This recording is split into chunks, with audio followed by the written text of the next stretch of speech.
Good morning, everyone. Now, in this video, what we're going to talk about is identifying the grass types that you may have in your lawn. It's important for you to know what grass that you have in your lawn because there's going to give you the indication on how you may need to cut your grass throughout the year and how much fertilizer you may need to give your grass throughout the year.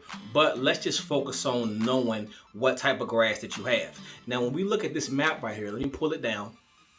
Boom. You're going to see three different areas. At the top, you're going to see a cool season. In the middle, you're going to see a transition zone. And in the bottom, you're going to see a warm season zone. The reason why these are broken up is because you have different grasses growing in these particular areas. Let's start with the cool season first. The reason why it's called cool season is because normally in these areas you're going to get a lot of cooler temperatures. So you're going to have certain grasses that are going to grow within these areas. Grasses such as tall fescue, Kentucky bluegrass, perennial ryegrass, and fine fescues. Now let's drop down to the bottom part. And the bottom part is where it's going to particularly be the warmest. So you're going to have certain grass types that is going to grow in these areas. And the grass types that you're going to have is going to be St. Augustine, Bermuda grass, Zoysia grass, centipede grass, and bahia grass.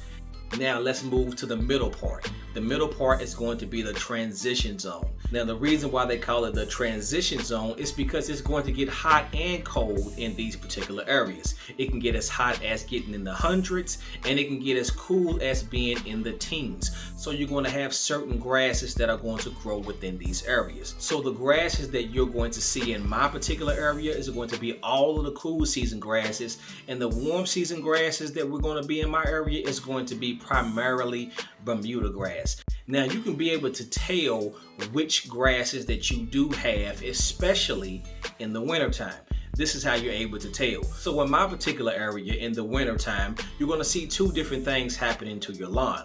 Number one is you're going to see some parts in your lawn that's going to be green, and then you're going to see some parts in your lawn that's going to be brown. This is how you are able to identify it. So in the winter months, your cool season grasses is going to be green because it likes cooler temperatures. On the other hand, your warm season grasses, which is primarily Bermuda grass in my area, is going to be brown.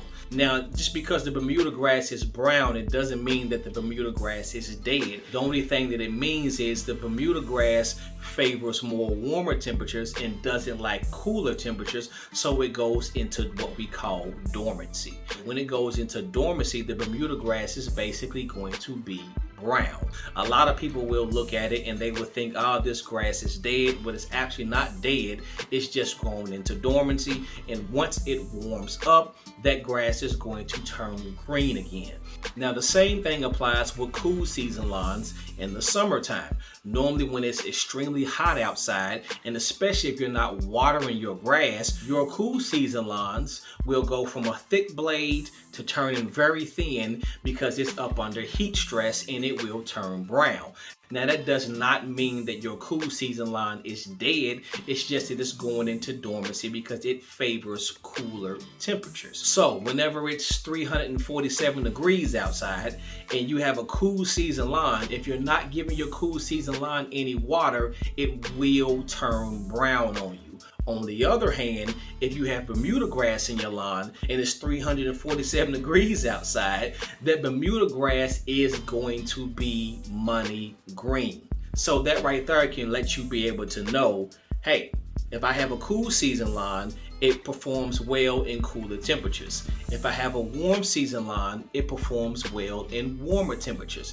That there will be able to give you a better understanding of what type of grasses that you do have in your lawn. Now, some people do have lawns where the whole entire lawn is a cool season lawn, and some people have lawns where their whole entire lawn is a warm season lawn.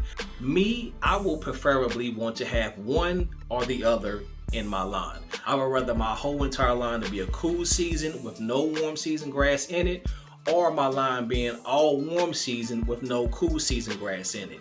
That's just me. So now you should be able to understand what grass types that you have in your lawn, whether you have a cool season grass or if you have a warm season grass. If you like this information that I'm giving you, make sure that you like and you subscribe and you share and follow me so that you can be able to get more tips on how to be able to take care of your lawn. This is your boy Polo with Polo Fields Lawn Service. Y'all have a blessed one, and I'll see y'all in the next one.